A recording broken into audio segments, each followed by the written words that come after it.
2 3 channel ప్రేక్షక దేవుళ్లకు కొండ శ్రీనివాస్ క్లాస్ అమ్మ నాకు అభివందనం. అర్థాంగి అయి వంటిళ్లకు సామాగ్రి అన్ని భర్త ఆజ్ఞలే శిరోధార్యం. కొన్నిసార్లు ఉద్యోగాలు చేస్తూ సంపాదిస్తున్న అమ్మకు కుటుంబమే శ్వాస. అది ఏ కాలమైనా ఏ సమయమైనా అనారోగ్యమని సమస్య ఏది తనకు వచ్చినా వాయిదా వేయటం తప్ప అది ముంచుకు వచ్చినప్పుడే అందరికీ తెలిసేది. అన్ని యంత్రాలు అలుపోచు ఆగిపోయినా తిరిగి పనికి వస్తుంది. కానీ అమ్మకు అలుపే లేదు, అలసట లేదు, విశ్రాంతి లేదు, పుష్టి లేదు. అందమైన సంసారం అనే చుట్టంతో బంధించిన రూపం తాను. పరుగు తప్ప ఆపుట లేదు. అందుకే అమ్మ పరుగును ఆపటం దేవుడి తరం కాక ఆ అమ్మలో ధైర్యమై తను నిలిచాడు.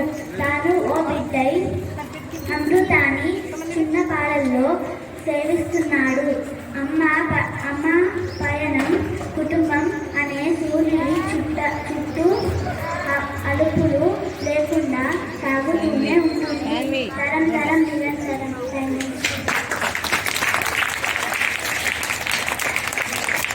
I'm studying in 5th class.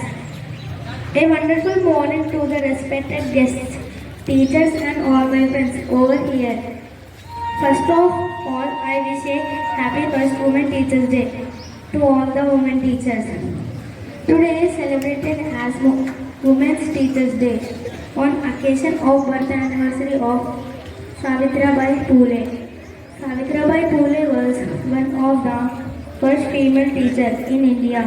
She was also social reformer and a great poet. She was born in Maharashtra on 3rd January 1831. She started first girls' school along with her husband Jyotiba Phule in Maharashtra. She played a vital role in improving women's rights in India. She strived to abolish discrimination and unfair treatment of people based on caste and gender. She and her husband were pioneers of women's education in India. Thank you.